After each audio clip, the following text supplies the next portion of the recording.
ಎಲ್ಲ ಯುವಕರು, ಮಾತೆಯರು ಮತ್ತೆ ಯಾವುದೇ ವಯೋವೃದ್ಧರು ಪ್ರತಿಯೊಬ್ಬರನ್ನು ಸಹ ಯಾರು ಇವತ್ತು ಸಮಾಜದ ಬಗ್ಗೆ ಚಿಂತನೆ ಮಾಡ್ತಾ ಇದ್ದಾರೆ, ಹಿಂದೂ ಸಮಾಜ ಉಳಿಬೇಕಾಗಿದೆ, ಸಂಸ್ಕೃತಿ ಉಳಿಬೇಕಾಗಿದೆ, ದೇಶದ ಪರಂಪರೆ ಉಳಿಬೇಕಾಗಿದೆ. ಹಾಗಾಗಿ ಇಡೀ ದೇಶದಾದ್ಯಂತ ಏನು ತಾಲೂಕಲ್ಲಿ ಹಿಂದೂ ಸಮಾಜೋತ್ಸವ ನಡೀತಾ ಇದೆ, ಅದೇ ರೀತಿ ಚಿಂತಾಮಣಿಯಲ್ಲಿ ನಡೀತಾ ಇದೆ. ಆ ಒಂದು ಹಿಂದೂ ಸಮಾಜೋತ್ಸವಕ್ಕೆ ಪೂರಕವಾಗಿ ಈ ದಿವಸ ನಾವು ಬೈಕ್ ರ್ಯಾಲಿಯನ್ನ ಮಾಡ್ತಾ ಇದ್ದೇವೆ. ಈ ಬೈಕ್ ರ್ಯಾಲಿಯ ಮುಖಾಂತರ ಇಡೀ ಚಿಂತಾಮಣಿ ನಗರದಲ್ಲಿ ಹಿಂದೂ ಸಮಾಜೋತ್ಸವದ ಒಂದು ಪ್ರಚಾರ ನಡೆಯುತ್ತೆ. ಹಾಗಾಗಿ ಇವತ್ತು ಈ ಬೈಕ್ ರ್ಯಾಲಿಯನ್ನ ನಾವೆಲ್ಲರೂ ಸಹ ಸೇರಿ ಮಾಡ್ತಾ ಇದ್ದೀವಿ. ಈ ಒಂದು ಕಾರ್ಯಕ್ರಮ ಚೆನ್ನಾಗಿ ಅರ್ಥ ಮಾಡ್ಕೊಂಡ್ಬಿಡಿ. ಈ ಒಂದು ಕಾರ್ಯಕ್ರಮ ಪಕ್ಷಾತೀತ, ರಾಜ್ಯಾತೀತ, ಯಾವುದೇ ಮತಾತೀತ, ಇದಕ್ಕೆ ಯಾವುದೇ ಬಾಕಿಲ್ಲ.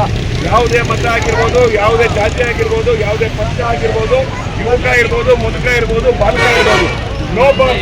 ಪ್ರತಿಯೊಬ್ಬ ಹಿಂದೂ, ಪ್ರತಿಯೊಬ್ಬ ಭಾರತೀಯ ಈ ಒಂದು ಕಾರ್ಯಕ್ರಮದಲ್ಲಿ ಪಾಲ್ಗೊಳ್ಬೇಕು ಅಂತಕ್ಕಂಥ ದೃಷ್ಟಿಯಿಂದ ನಾವು ಈ ಒಂದು ಕಾರ್ಯಕ್ರಮವನ್ನು ಮಾಡ್ತಾ ಇದ್ದೀವಿ ಮತ್ತು ಅದನ್ನೇ ಕರೆ ಕೊಡ್ತಾ ಇದ್ದೀವಿ.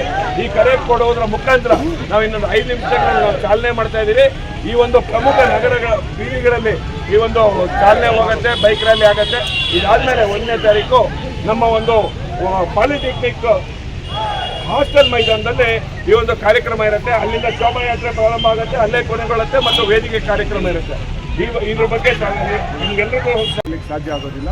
ಖಂಡಿತವಾಗ್ಲೂ ಸಹ ಕನಿಷ್ಠ ಅಂತಾರೆ ನಾವು 20ರಿಂದ 22 ಸಾವಿರಕ್ಕಿಂತ ಹೆಚ್ಚು ಸಂಖ್ಯೆಯಲ್ಲಿ ಪಾಲ್ಗೊಳ್ತಾರೆ ಅಂತ ಹೇಳೋದಕ್ಕೆ ನಾನು ಇಷ್ಟಪಡ್ತೀನಿ.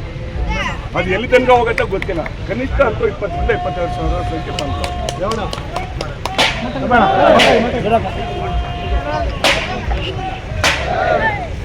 ರಾಷ್ಟ್ರೀಯ ಸ್ವಯಂ ಸೇವಕ ಸಂಘ ಇಡೀ ದೇಶದಾದ್ಯಂತ ಹಮ್ಮಿಕೊಳ್ತಾ ಇರುವಂಥ ಬಗ್ಗೆ ಇವತ್ತು ಜಾಗೃತಿ ಮೂಡಿಸೋದಕ್ಕೋಸ್ಕರ ವರ್ಷ ಹಿಂದೂ ಉತ್ಸವದಲ್ಲಿ ಎಲ್ಲರೂ ಪಾಲ್ಗೊಳ್ತಾ ಇದ್ದೀರಿ. ಎಲ್ಲ ಹಿಂದೂಗಳು ಪಾಲ್ಗೊಳ್ತಾ ಇದ್ದೀರಿ.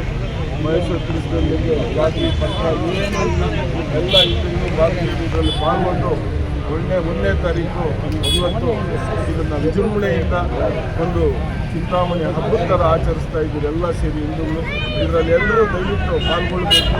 ಎಲ್ಲ ಪಕ್ಷಾತೀತವಾಗಿ, ಎಲ್ಲರೂ ಜಾತ್ಯತೀತವಾಗಿ ಎಲ್ಲರೂ ಪಾಲ್ಗೊಳ್ಬೇಕು ಅಂತ ಕಾರ್ಯಕ್ರಮ.